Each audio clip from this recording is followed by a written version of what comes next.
So today we're going to be making a pH indicator from red cabbage. And you might have seen this experiment before. We're sort of going to, as we do it, we're sort of going to explain why it happens and how it works. There's a lot of natural substances out there that act as indicators, red cabbage juice being one of them. And what these molecules do is they react differently to a positive hydrogen ion or proton attracted by an given off by an acid, or a proton attracted by a base. Now, for optimum, to get it to react the fastest and with the least amount of energy, this molecule would have to change shape. Now, when that happens, it could reflect or absorb light in a different way, corresponding to a different wavelength of light, making it change different colors.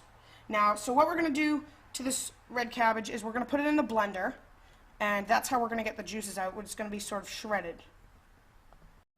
So we've got our red cabbage, and we've actually gone ahead and put it in a jar. It's already been in the blender, so it's all blended up. And what we're going to do is we're actually going to add a bit of boiling hot water to this. So we can shake this jar, and what that's doing is it's just getting all the juice from the red cabbage and getting it all in that hot water to get our indicator solution.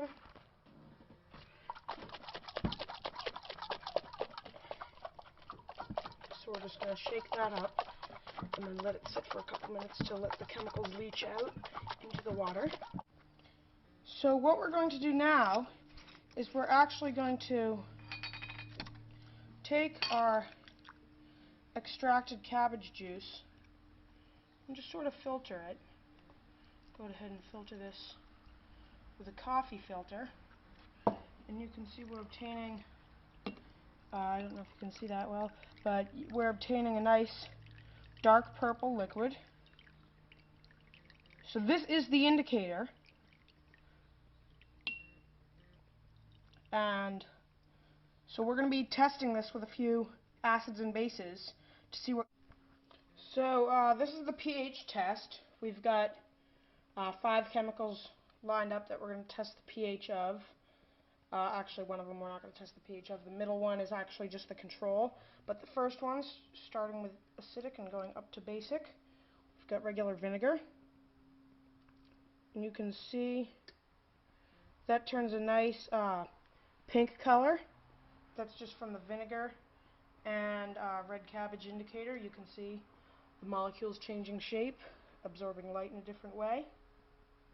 Now we've got some lemon juice. You can see you've still got that same red color, not as intense as the vinegar. It's because it's not as acidic as the vinegar. So we've got acetic acid and citric acid. Those are the 2 chemicals there. Then we've got, just say that would be water, because water is a pH 7, we know that, and that's in the middle. Then we've got some baking soda solution, and you can see that turns like a nice teal green color. I don't know if you can see it on the camera, but we've got a nice teal green color going there. And then lastly, which I have not ever tried before, is sodium hydroxide solution. Wow, you can see that's like a lime green. If I add a little more of that. Wow, it's like a greenish yellow. Now remember, this is all cabbage juice that is indicating these. Wow, I'm really impressed with the sodium hydroxide. It did pretty good today for our first try with that chemical. Let's just try to get better color on the baking soda. Hopefully you can see that. So you've got vinegar or acetic acid, lemon juice or citric acid, water, and baking soda or sodium bicarbonate and sodium hydroxide. So that is our red cabbage pH test and making an indicator.